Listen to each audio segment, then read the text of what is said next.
Amendments to the labor laws are being considered, this in light of a number of hotel workers being terminated last month. But while it's welcome news to workers, Janae Noel Ferguson tells us that the chamber president says this is not sitting well with some members of the business community. Are we going to now take the risk of causing more people in the country to become unemployed because of silly labor laws? It's going to have an impact on all of us.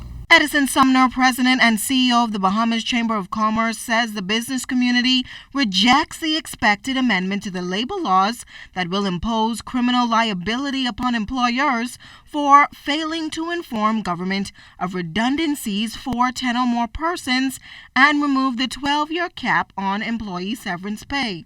But to come with amendments that at this stage just makes no sense to us, then certainly the Chamber is going to resist.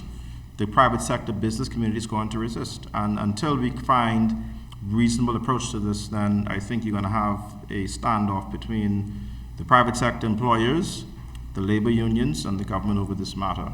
Now, according to Trade Union Congress President Obie Ferguson, however, the changes are long overdue. Obviously, I think he's missing the boat. Union recognition, for example, ought to be clearer. It ought to be more precise. It ought to be where once you get recognition, you also get things like agency shop, which really is no cost to the employer. It's no cost to the employer at all. Now, while the labor movement pushes for these amendments to go through, Sumner is convinced that it will have dire consequences on the country's economy.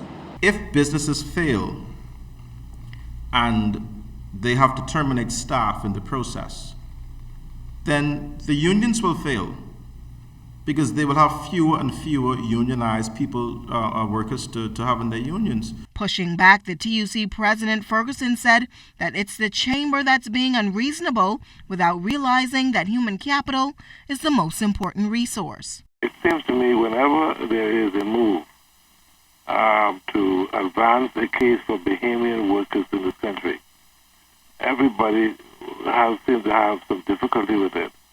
But when we get to amending the laws to allow the employer to do what the employer wants to do, there seems not to be the reaction. Now, once the National Tripartite Council has made final recommendations, they will be presented to Labor Minister Shane Gibson for consideration.